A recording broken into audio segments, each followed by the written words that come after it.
ఓ లంగ చేత పెట్టి పోయిన ప్రభుత్వాన్ని బదనాం చేయాలి, బట్టగాల్చి మీదేయాలని మేము మేడిగడ్డ పోతే ఏం బిక్తాం? మేడిగడ్డ కాడ పోయి ఇదా మీ రాజకీయం? చిల్లర రాజకీయం. మేడిగడ్డ కాడ ఉంటే అంటే 250 పిల్లలు ఉంటాయి, 250 300 ఉంటాయి. కాళేశ్వరం ప్రాజెక్ట్ అంటే ఒక ఆట బొమ్మ కాదు. 3 బ్యారేజీలు ఉంటాయి గోదావరి మీద, 200 కిలోమీటర్ల టన్నెల్స్ ఉంటాయి, 1500 కిలోమీటర్ల కాలువ ఉంటది. కాళేశ్వరం ప్రాజెక్ట్ కాదట. ఒక 2-3 పిల్లలు కుంగిపోయినాయి. ఈసార్లు కుంగిపోలే, 2 సార్లు కుంగిపోలేదా?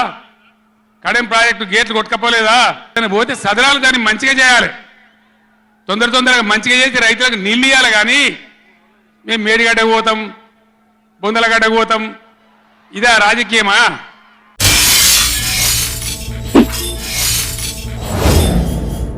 ఏం బీకనిక పోయినరని అడుగుతాడా అధ్యక్ష? మాజీ ముఖ్యమంత్రిగా 10 ఏళ్ళు పనిచేసి, కేంద్ర మంత్రిగా పనిచేసి, రాష్ట్ర మంత్రిగా పనిచేసి, శాసనసభ్యుడిగా పనిచేసి, పార్లమెంటుగా పనిచేసి, గొప్పలు చెప్పుకొని జబ్బలు జరుచుకునే ఉద్యమకారుని అనేట ఆయన ప్రధాన ప్రతిపక్ష పార్టీ హోదాలో ఉండి ఒక రాష్ట్ర ముఖ్యమంత్రిని పట్టుకొని ఏం బీకనిక పోయినావు అని అడిగితే, రా ఇప్పటికే ప్రజల్ని పాయింట్ ఊడబిక్కురు, ఉన్న అంగి చొక్కా కూడా ఊడబిక్తాం. ఇప్పటికే తెలంగాణ ప్రజలు మొన్న జరిగిన ఎన్నికలలో మీ పాయింట్ ఊడబిక్కిరు. ఇవాళ ఆ పాయింట్ ఊడబీకితే చెప్పుకునే దిక్కులేక బొక్కబోర్ల పడితే బొక్కలు ఇరిగినాయి మీకు. అయినా మీ బుద్ధి మారలేదు. ఒక ముఖ్యమంత్రిని పట్టుకొని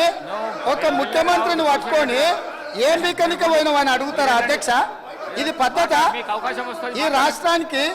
ఈ రాష్ట్రం 4 కోట్ల ప్రజలు ఓట్లేసి గెలిపించిన ముఖ్యమంత్రిని పట్టుకొని ఏం బీకనిక పోయినావని అంటారా అధ్యక్ష?